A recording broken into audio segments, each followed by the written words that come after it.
오늘 본문의 말씀 마태복음 5장 17절에 있는 말씀으로 율법의 성취라는 제목으로 좀 말씀을 드리고자 합니다.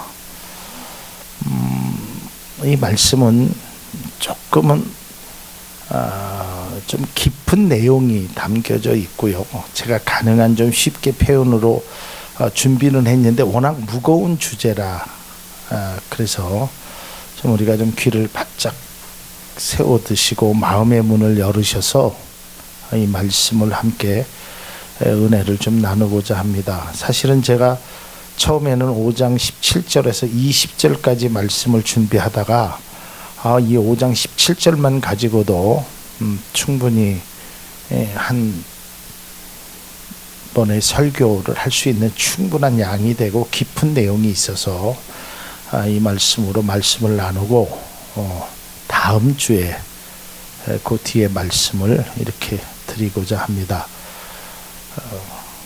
본문의 말씀은 율법에 관한 예수님의 말씀이고, 근데 이 율법은요 사실 이게 유대인들에게 있어서 매우 민감한 부분입니다.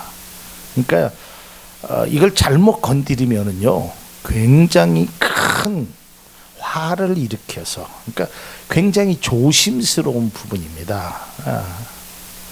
그래서 우리가 이제 역사 해석자들이나 이제 그러한 사람들에게 있어서도 어떤 부분들에 대해서는 조심스럽게, 거기에는 건들면 안 될 마지막 자존심 내지는 굉장히 핵심이 유대인들에게는 바로 이 율법이라는 것이었어요. 그런데 예수님께서 우리가 알다시피 그 복음서에 보면 이 유대인들과 논쟁을 하시거든요. 그리고 이제 유대인들과 마찰이 일어납니다. 다툼이 일어나기도 하는데 대부분의 문제가 다 이런 율법 때문에 그렇습니다. 율법.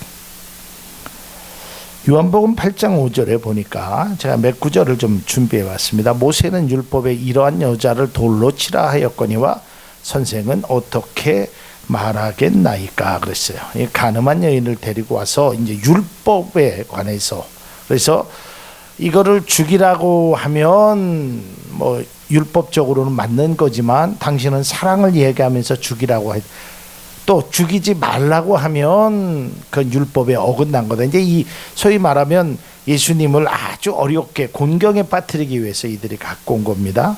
그 다음에 마태복음 12장 2절에 보면 바리새인들이 보고 예수께 말하되 보시오 당신의 제자들이 안식일에 하지 못할 일을 하나이다.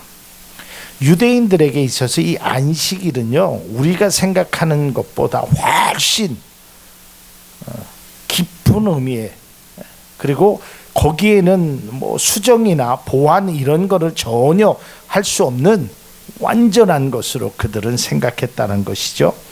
그 뒤에 다시 말씀드리겠지만 또한 요한복음 5장 16절에도 그러므로 안식일에 이러한 일을 행하신다 하여 유대인들이 예수를 박해하게 된지라. 이건 예수님께서 안식일에 사람을 고치신 거예요. 손 마른 자를 이렇게 고쳐주신 거예요.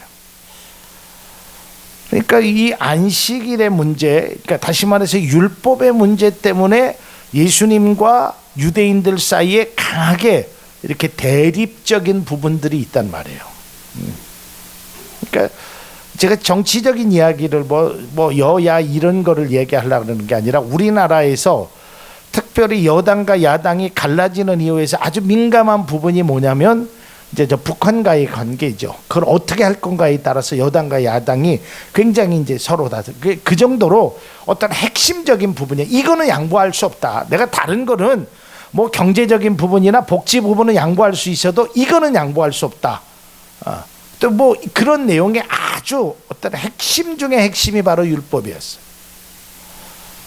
자, 그러면 이제 우리가 율법 하면 뭐가 생각나시나요? 그 십계명이겠죠. 하나님께서 그 시내산에서 모세에게 준 십계명. 그런데 실제적으로 율법은요 10가지만이 아닙니다. 유대인들의 율법은요 수천 가지가 돼요. 우리가 야, 이런 것도 율법인가 할 정도로 깜짝 놀라는 게 있습니다. 돈을 구워주고 이자를 받으면 안 된다는 율법이 있어요. 그 이자 받으면 안 된다는, 그게 율법이고요. 심지어는 뭐 지금처럼 이거 화장실이 있을 때가 아니잖아요. 하나님 그 구약 시대에는. 그러면 화장실이 어디가 화장실인가요? 그때는 어디가 화장실이에요? 사람이 안 보는 곳이 화장실이에요.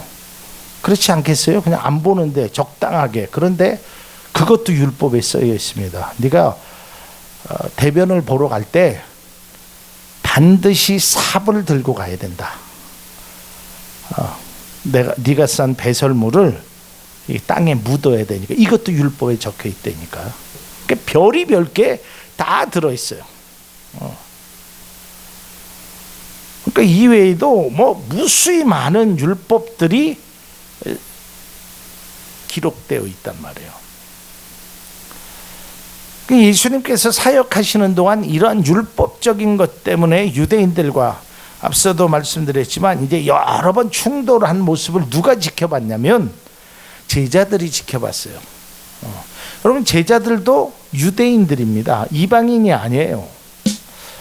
그리고 그 주변의 사람들, 유대인들도 예수님과 그 율법주의자들, 바리새인과 서기관들하고 이렇게 충돌하는 내용을 많이 보았단 말이에요. 그러니까 그들은 무슨 생각을 가졌냐면, 아하, 예수님은 율법을 폐하러 오셨구나. 율법은 우리가 지킬 수 없는 것이구나 라고 생각해서 그들의 생각이 그런 생각을 갖고 있지 않았느냐. 이거는 이제 추측입니다. 왜냐하면 예수님께서 뜬금없이 말씀하시는 게 내가 율법을 폐하러 온 줄 아느냐? 아니다라고 말씀하신 거는 그냥 한 말이 아니라 당시의 사람들의 생각이나 어떠한 말 속에서 예수님은 율법을 폐하러 오신 분인가? 왜 율법하고 자꾸 이렇게 마찰을 갖고 있지? 라고 그들이 생각했다라는 거예요. 그래서 주님이 이렇게 말씀하시죠. 오늘 본문을 다시 한번 읽습니다. 내가 율법이나 5장 17절입니다. 내가 율법이나 선지자를 폐하러 온 줄로 생각하지 말라. 폐하러 온 것이 아니라, 자막을 띄워주세요. 자막에 있어요. 준비되어 있어요. 폐하러 온 것이 아니라 완전하게 하려 함이라. 제가 완전하게라는 거를 포인트를 말씀드리기 위해서, 여러분, 완전의 반대는 뭘까요? 불완전이죠. 그래서 이거는 좀 번역이 조금 잘못하다가는 하나님이 주신 율법이 불완전하다라고 생각될 수 있어요. 그게 아니에요. 여기서 완전하게라는 그 영어의 퍼펙트, 흠이 없고 이런 뜻이 아니고, 내가 율법이나 선지자를 폐하러 온 줄로 생각하지 말라. 폐하러 온 것이 아니에요. 성취하러 왔다라는 뜻이에요. 성취. 그러니까 우리가 이걸 잘못하면 구약의 율법들이, 하나님이 율법을 주신 건데 그게 불안한. 그러니까 이 성취라는 것은 이런 겁니다. 목적한 바를 이루기. 그러니까 예수님이 하나님의 율법의 목적, 그것을 이루기 위해서 오셨다는 거예요. 폐하기 위해서 오신 것이 아니라 오히려 너희들의 생각처럼 내가 율법을 없애고 율법과는 딴 세상을 너희에게 주러 온 것이 아니라 율법의 목적한 바를 이루기 위해 하셨다는 거예요. 그러면 예수님께서 왜 유대인들과 그렇게 율법에 관해서 그들과 마찰을 일으키고, 심지어는 그것 때문에 사람들이 돌을 던지고 예수님을 죽이려 했을까? 오늘 오전의 말씀과 조금 공통점이 있습니다. 당시의 유대인들은요, 율법을 외적인 모습만 관심을 가졌어요. 외형적인 모습만. 그러니까 먹을 때는 반드시 손을 씻어야 한다. 이제 그게 율법이거든요. 그런데 예수님은 뭐라 그랬어요? 네 입으로 들어가는 것이 더러운 것이 아니라 네 입에서 나오는 것이 더럽다는 거야. 그 말은 손을 씻느냐 안 씻느냐 그게 아니라 깨끗한다는, 깨끗함이라는 것에 관심을 하나님은 가졌어요. 주님은. 그런데 유대인들은, 율법을 지키려는 하는 사람은 다 외적인 것만 관심을 가져. 그래서 금식할 때는 이렇게 해야 되고, 하나님 앞에 예배를 드릴 때는, 제사를 드릴 때는 이렇게 해야 되고. 그러니까 제사를 왜 드리는지 그런 거는 중요하지 않아. 그리고 안식일에는 절대로 일도 하지 말아야 되고, 왜 안 하는지 정신이나 그 안에 담겨져 있는 하나님이 말씀하시는 그 목적한 바는 전혀 관심이 없단 말이에요. 그냥 외적으로 그걸 지키기만 하면 돼. 그냥 예배당에 참석만 하면 돼. 내가 은혜를 받던, 하나님이 기쁘시게 하는 예배가 됐든 안 됐든 상관없이 그저 그렇게 하기만 하면 돼. 일주일에 한 번씩 금식만 하면 돼. 이것이 바로 율법주의자들이에요. 근데 주님은 그게 무슨 의미가 있느냐라는 거예요. 그건 율법이 아니라는 거예요. 하나님은 그러기 위해서 너희들에게 그런 율법을 준 적이 없다라고 말씀하십니다. 율법을 주신 그 목적, 성취한 바를 이루기 위해서는 그렇게 행하는 것이 아니라는 말이에요. 오늘날 신앙인들의 모습 속에서도 마찬가지입니다. 외적인 것만 준수하려고 하는 것은 바람직하지 않습니다. 중요한 것은 그 내면의 그 본질의 의미를 우리가 알자라는 거예요.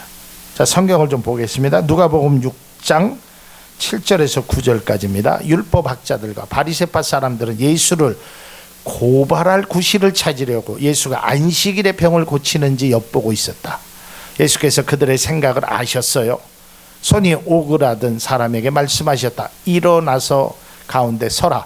그래서 그는 일어나서 섰다. 자, 8절을 다시 한번 보면 예수께서 그들의 생각을 아셨어요. 그들의 생각이 뭐예요? 안식일 날 병을 고치느냐 안 고치느냐. 그들의 관심은 오직 그거 하나였어요. 예수님이 아시고 그를 가운데 세웁니다. 9절, 예수께서 그들에게 말씀하셨다. 너희에게 물어보겠다. 왜냐하면 그들의 생각을 아시니까. 안식일에 착한 일을 하는 것이 옳으냐 악한 일을 하는 것이 옳으냐, 목숨을 건지는 것이 옳으냐 죽이는 것이 옳으냐. 바로 예수님께서 율법을 폐하러 오신 것이 아니라 율법을 성취하러 오신 뜻이 바로 이거예요. 안식일에 병을 고치느냐 안 고치느냐 그게 율법이 아니라는 거예요. 정말 안식일에 너희들이 착한 일을 하느냐 안 하느냐, 목숨을 건지는 것이 옳으냐 죽이는 것이 옳으냐, 그걸 가지고 이야기하라는 거예요. 그런데 그들은요, 무조건 안식일에 그러한 일을 행하지 말 것을 이야기합니다. 또한 마가복음 2장 23절에서 24절의 말씀을 보면 안식일에 예수께서 밀밭 사이로 지나가시게 되었다. 제자들이 길을 내면서 밀 이삭을 자르기 시작하였다. 안식일에 이런 일을 하면 안 되거든요. 율법에는 24절 바리새파 사람들이 예수께 말하였다. 보십시오, 어찌하여 이 사람들은 안식일에 해서는 안 되는 일을 합니까? 계속적으로 이 바리새파 사람들이, 율법 하는 사람들이 그걸 문제를 삼는 거예요. 그러니까 예수님께서 결론으로 그들에게 이렇게 말씀합니다. 마가복음 2장 27절입니다. 그리고 예수께서는 그들에게 말씀하셨다. 안식일이 사람을 위해서 생긴 것이지 사람이 안식일을 위하여 생긴 것이 아니다. 그러니까 하나님께서 이 안식일을 우리에게 율법으로 주신 그 목적은 사람을 죽여도, 사람이 죽어도, 사람이 아파도 관심 갖지 말라라는 그 뜻이 아니라는 거예요. 근데 우리는 그런 걸 가지고, 여러분 지금도요, 정말 별거 아닌 것 같고 목숨 걸고 싸우는, 정치하는 사람들 많지요. 우리나라 역사를 보면 그 예속 논쟁이라는 것이 있었습니다. 예속 논쟁. 이제 그것 갖고 뭐 그건 좀 남인가 동인과 서인인지 뭐 북론과 남론인지 막 갈라집니다. 정치하는 사람들이요. 예속 논쟁에. 근데 그게 뭐냐면 왕의 아들이 죽었거든요. 3년 상을 할 거냐 1년 상을 할 거냐 이거 갖고 싸웁니다. 정치하는 사람들이. 그래서 처음에는 1년 상을 하자고 주장하는 사람이 이겨요. 그러다가 3년 상을 주장하는 사람이 다시 이깁니다. 뒤엎어서. 근데 1년 상이냐 3년 상이냐 이거를 싸우는 동안 많은 사람들이 목숨을 잃어가는 전쟁이 일어났다는 거예요. 이게 얼마나 어리석은 일입니까? 지금 생각해 보면요. 요즘 상주들은요 아침마다 목욕도 합니다. 사실은 옛날로 말하면 그건 있을 수 없는 일이잖아. 어떻게 상주가 목욕을 해요? 1년 동안 아니면 뭐 49제 동안은 아무것도 하면 안 돼요. 수염도 자르면 안 되고요. 머리도. 옛날에는 그랬단 말이에요. 근데 그게 중요하냔 말이에요. 그러니까 예수님이 말씀하시는 것은 상주가 머리를 감지 않고 상주가 면도를 하지 않고 씻지 않고 그게 율법이 아니라는 거예요. 그게 중요해. 그게 진짜 부모를 사랑하는 마음이냐? 그게 아니라는 거예요. 그게 진짜 하나님을 사랑하는 거냐? 그게 아니라는 거예요. 왜 본질은 놔둔 채 껍데기만 가지고 싸우냐 이 말이에요. 그게 그렇게 중요하냐 이 말이에요. 그래서 예수님께서 율법을 말씀하면서 우리가 진정 율법을 지킨다는 것이 어떠한 것이냐? 지키려고 노력하는 것이 무엇이냐라는 것을 말씀하고 있다는 거예요.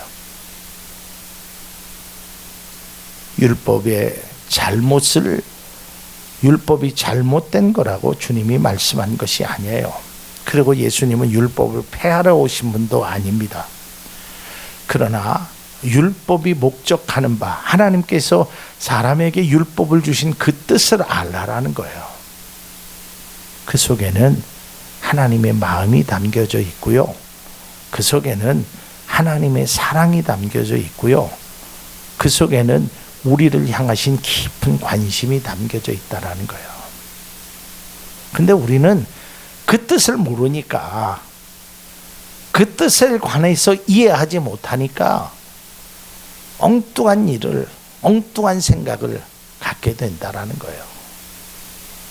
아주 쉬운 예로, 제가 이건 원고에 없는 거지만 이런 생각이 나요. 여러분 지금 이제 운전하시는 분들이 이제 청주 시내가 거의 이 최고 시속 50km로 많이 제한되어 놓았습니다. 그 뜻이 뭐예요? 왜 정부에서 50km로 했을까요? 근데 어떤 사람이 그런 얘기를 해요, 나한테. 정부가 돈이 없으니까 세금 뜯어가려고 그랬다. 나는 그렇게 생각하진 않아요. 물론 잘못하면 세금을 내지만 그 목적은 사람을 살리기 위해. 그래서 천천히 가면 사람이 보입니다라는 로고가 나왔잖아요. 잘못하면 범칙금 내야죠. 그러나 그게 목적은 아니지 않겠어요? 국가에서 그 국민들에게 그 세금을 강제로, 물론 일정 부분에 그런 것은 있지만 그게 본질은 나는 아닐 거라고 생각해요.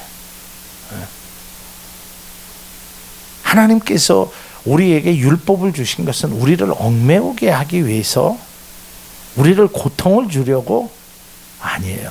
우리를 사랑하시고 우리에게 마음에 깊은 관심을 가졌다는 겁니다. 그 목적하는 바를 성취하기 위해서 주님이 오셨다는 겁니다. 마지막 결론입니다. 율법은 하나님의 사랑입니다. 그러나 율법주의로 빠지는 것은 하나님의 그 사랑에 먹칠을 하는 것입니다. 그 하나님의 그 사랑을 오해하는 것이고 그 사랑을 변질시키는 것입니다. 기도하겠습니다. 하나님께서 우리의 삶 속에 필요한 은혜를 주시고 때로는 율법을 우리에게 주신 것은 우리를 위함임을 우리가 다시 한번 깨닫게 하시고 우리가 율법의 겉모습만 닮아가고 행하지 않게 하시고 깊은 의미를 깨달아 하는 우리들 되게 하여 주옵소서. 예수님 이름으로 기도하옵나이다. 아멘.